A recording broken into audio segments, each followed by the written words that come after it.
And you'll get 2 classic Father Malachi Martin programs that Art did years ago, free with your new subscription or with your renewal with the After Dark magazine. And welcome back to Coast. I'm George Noory, Michael Horn with us, and we'll take your phone calls, as I mentioned, next hour as well. Michael, let's talk, if we can, about chemtrails, a little bit more about the Red Meteor 2012, and this financial debacle we all find ourselves in these days. My kids constantly send me emails when I'm here in L.A. and not St. Louis going, Dad, can you help me with this? And I'm supposed to go back to St. Louis in 3 weeks, and I'm wondering if I should go back. But you know what? Everybody's in this boat. Everybody, Michael. Yes, indeed. And I think in a strange way it's kind of exciting. I mean, look, those words would not fall kindly on the ears of people who are suddenly losing their homes or their jobs or whatever. Yeah.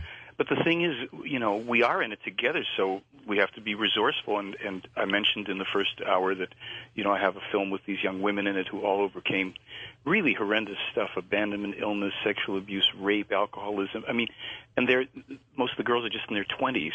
And what inspired me, and I thought, well, the times we're in now, so many people are going to be taken by surprise. They're not prepared for some of these things.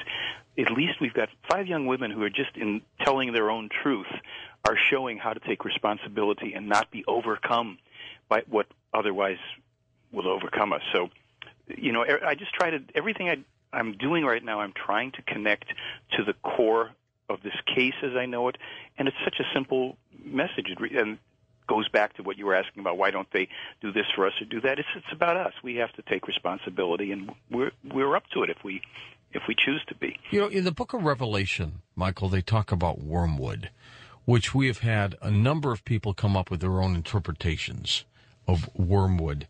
Does Billy talk about that in terms of, is that the red meteor, for example? I don't know. He's never used that term. I think, and my friends Gila and others can correct me on this who know the material too. Were we asking at some point, I think Meyer was asked about the Book of Revelation in one of the online forums, because people can ask him questions online. I have a link from my website, where they can, once a month he answers a bunch of questions. Huh? Good. He kind of chats, yeah. And I think that what he said was that the Book of Revelation is misunderstood because it was, while there was some prophetic stuff to it, a lot of it was not accurate. It was imaginings, and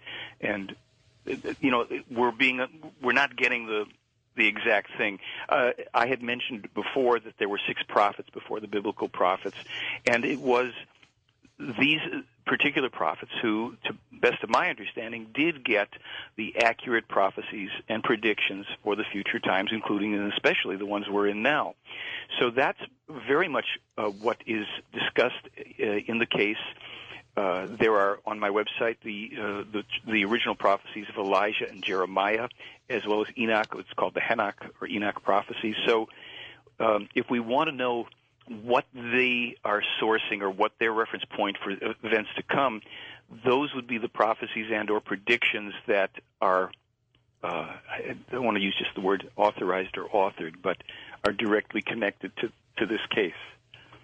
So I can't really address the Book of Revelation. All right. 2012. They did say this. Right after 2011 and right before 2013, we'll have 2012. And then we'll have 2014 and 2015. Again, we get locked into, like, this event. You probably remember back in the 80s there was the harmonic convergence, right? Yes. I don't know if you remember. I think 88 or something like that. And then there was another event, 11/11, or this, and it's like, because there are certain astronomical alignments that portend certain kinds of effects, people think, well, this is going to happen because here's this calendar or these projections. And tying it into, we have an article on the website about demystifying the Mayan. And what the ETs and Meyer were talking about is that the Mayan, who had quite a civilization, going back a long time, that they didn't get a chance to do their next calendar after 2012 because their civilization was decimated a number of times, and then finally by drought, by famine, they were given to cannibalism. They had all sorts of nasty, non-mystical kinds of things going on. And we've locked into these informational pieces because they pop up and we don't know whether they're true or not, so we create all sorts of stuff about it. Again, if from the reference point, from the framework of the Meyer material, we're being told, look, take responsibility for each day, actually for each moment, and you create your future. Don't get hung up on arbitrary dates, and this is also why if there is an event going to come, they won't give us the date any longer of a major earthquake or a volcanic eruption. They're telling us in one of the articles, this is how you can exactly foretell when a volcano is going to erupt. You've got the seismographs. This is how to read it so you'll know. And I would think that they're not telling us anything our scientists don't know, or they're trying to get us up to speed and in a gentle way saying, you're going to be having some of this. You might want to save hundreds of thousands and millions of lives by monitoring the ones that you know could, become active. And then you can also tell when they're going to become active. So what I'm driving at in the answer to 2012 or any of these things, it's like, this isn't the way we live our lives normally. We don't go, well, in 2012 and then in 2017, this is going to happen, that's going to happen, unless science says 2029, 2036, the trajectory of this body is coming through. Other than that, this future is collectively ours to create. So we could make 2012 quite a happy time on Earth. Sometimes you don't know what the astrology is for a given day. And if you look back on it, you say, geez, I should have had a really bad or a really good day, and my day was completely the opposite because I was too busy creating my life rather than worrying if it was going to match up with a prophecy. You see what I'm... Is Meyer hopeful for the future? Well, I would say yes, in the sense that they know, in a certain way, they know that humanity, now in some form, is going to survive. The question is, will we so brutalize ourselves that we will set ourselves back hundreds and hundreds of years, or will we learn enough so that we go through some of the things that cannot be stopped? We'll go through a little more gracefully. We'll kind of suck it up and take care of business because the pendulum is returning as a wrecking ball, and some of it we just couldn't change in time, but we're up to the task. Yes, he knows that within 800 years, now this is not exactly, next month, 800 years, we've done it. We've become what they call true human beings, spiritually focused, conscious beings, high technology, long lifespans, doesn't look anything like today, but it'll be us too in future personalities. According to this information, we will experience this. We may not remember it, or by that time, we may be evolved enough to be able to handle remembering previous lives, including this one. Remarkable. Beyond, yeah. I mean, some of the stuff in here is what can you say? Because, see, I don't believe the Meyer case. I simply know that it's authentic, and I don't know the stuff I don't know. The stuff that we have evidence is true, it's true. And the rest of it, at least we can take the hint and say, let's create the future then. I mean, they're on our side.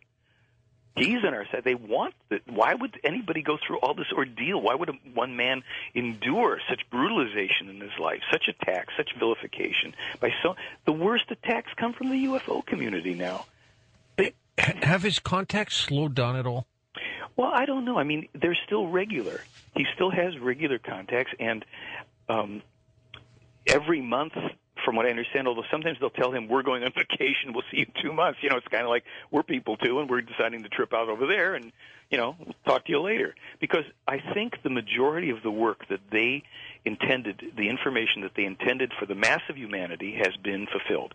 They've gotten it to him. Meyer has done it, a lot of it on his own, because he has those abilities. He writes the spiritual teaching for the Plejaren people. I'll just slip that in and see if anybody cares about that one. But he's not a high-tech kind of guy, and he's not flying around in the craft of his own design. But they have done what their mission is. And from here on, basically the contacts are for Billy's benefit, but they also do publish them, and you get some phenomenally interesting information, stuff on the nature of the Loch Ness Monster or the Easter Island state, all this stuff, and more that I haven't read because my German's not great yet. Tons and tons of stuff, and I try to get it up on my site.